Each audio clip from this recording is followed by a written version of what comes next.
ओम तत् सत्य। गीता का दूसरा अध्याय 23वां श्लोक।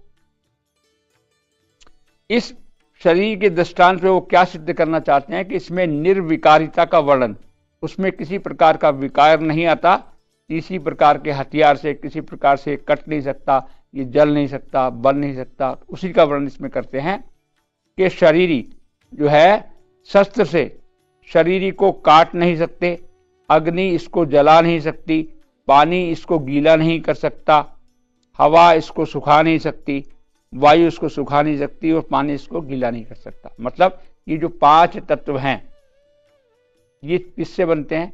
ये जितने भी हथियार बनते हैं, जितनी चीजें बनती हैं, किससे बनती हैं?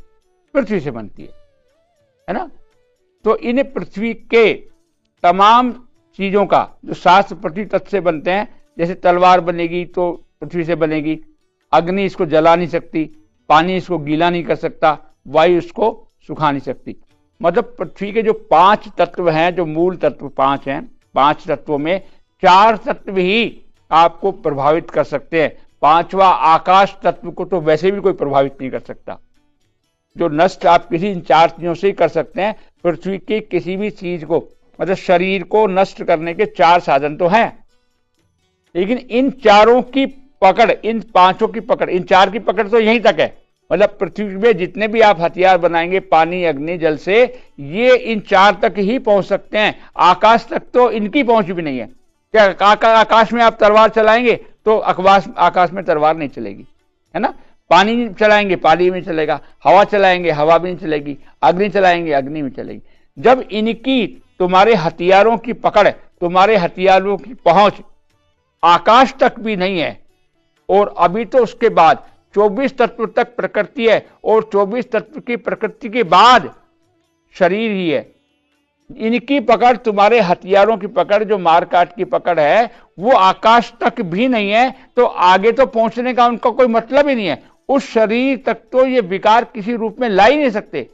ये जो तू कह रहा है कि ये मारे जाएंगे, इनमें विकार जो आएगा, तो शरीर में विकार क्यों? क्योंकि निर्विकारता कैसे सिद्ध होती है कि जब ये 4 तत्व तक ही, जल, मिट्टी, जल, अग्नि और वायु, यहीं तक हथियार है।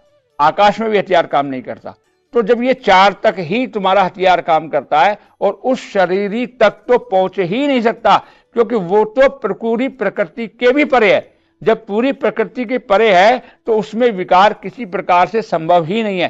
किसी भी प्रकार से न तुम उसको गीला कर सकते हो, न जला सकते हो, न मार सकते हो। तो भगवान ये सिद्ध कर रहे हैं कि जैसे मैं निर्विकारी हूं, ऐसे ही तेरा शरीर ही जो इसमें है, जो तेरे में आत्मा है, वो भी निर्विकारी है। तो हे विवेक को इस्तेमाल कर और अपने कर्तव्य को पूरा कर, क्योंकि तेरे इन हथियारों की पहुंच उस शरीर तक कभी हो ही नहीं सकती। उसमें किसी प्रकार का कोई विकार पैदा हो ही नहीं सकता। क्योंकि गीता में कहा कि गीता में जो आत्मा है, न जलती है, न कटती है, न मरती है, न फूकती है। तो क्या सिद्ध हो रही है कि हमारी आत्मा तो निर्विकारी है, और विकार तो सिर्फ शरीर में ही पैदा होता है। तो ये भगवान जो हमको उपदेश दे रहे हैं, गीता का उपदेश क्या कह रहा है कि हम जो अपने आप को निर्विकारी माने, शरीर में तो विकार आएगा, लेकिन आत्मा में कभी भी किसी प्रकार का कोई विकार आना संभव ही नहीं है। तो ये निर्विकारिता सिद्ध करने के लिए भगवान ने 23वां श्लोक बोला। ओम तत्सत्य।